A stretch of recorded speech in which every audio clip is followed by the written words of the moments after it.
You have not sent the email, because it could be clearer. You have not posted the draft, because the idea could be sharper. You have not started the project because the plan could be better. From the outside, this looks like high standards. From the inside, it feels like being trapped behind a very clean locked door. Sometimes high standards are just fear wearing a clean uniform. Perfectionism claims to protect the result, but often it protects you from being seen while unfinished. It tells you to research more, wait longer, make a cleaner plan, or improve the idea before anyone can judge it. The delay feels responsible, but the work cannot improve because the work does not exist yet. Separate standards by stage.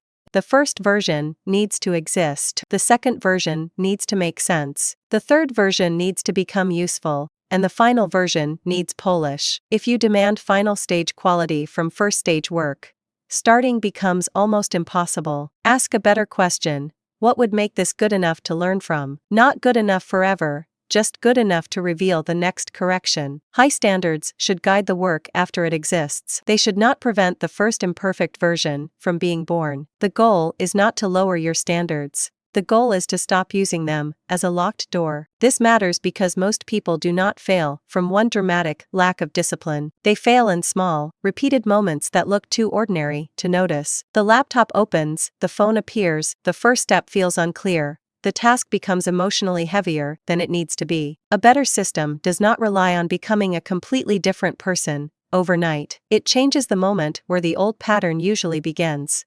Make the first action smaller. Make the distraction slightly harder. Make the next step visible. Make the review honest instead of comforting. Progress often begins when the task stops being a vague judgment of your character and becomes one visible action you can take now. That is why the solution should feel almost embarrassingly practical. Open the file, write the first bad line, put the phone away for 10 minutes, test yourself once before rereading again. The goal is not to become perfectly disciplined. The goal is to make the better action easier to enter than the old loop. Small design beats repeated self-blame.